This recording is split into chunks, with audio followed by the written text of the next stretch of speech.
আজকে আঁকতে বসে কি ঘটনাই না ঘটলো। তো ঘটনাটা দেখতে হলে ভিডিওটা পুরোটা দেখো। হাই বন্ধুরা, আমি বিসমিল্লাহ আর্ট থেকে বলছি। তোমরা সবাই কেমন আছো?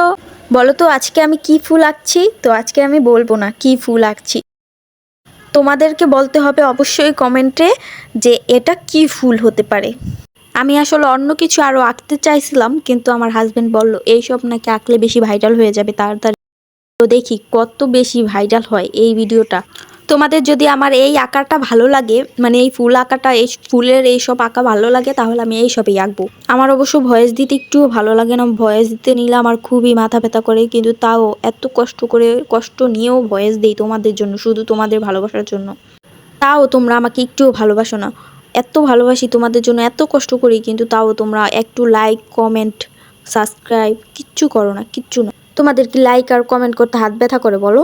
তোমাদের জন্য এত কষ্ট করে ভিডিও বানাই, তোমাদের শুধু তোমাদের কাছে চাওয়া যে লাইক কমেন্ট করবা, তোমরা ভালোবাসি, সেজন্যই আমরা ভিডিও করি কষ্ট করে, নয়তো আমরা ভিডিও কেন করতাম বলো?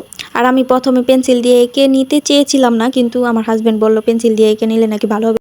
কিন্তু সত্যি পেন্সিল দিয়ে এঁকেছি বলেই সুন্দর হয়েছে। কিন্তু পেন্সিল ছাড়া আরেকটা এঁকে, ওই ভিডিওটা আপলোড দিব কিন্তু কালকে। আজকে এই ভিডিওটা দেখো, ওইটাও খুবই সুন্দর হয়েছে। ওইটা আর কি অন্য ডিজাইন, অন্য রকম। তো ওইটা আর কি পেন্সিল ছাড়া, আর এটা একটু পেন্সিল দিয়ে করেছি।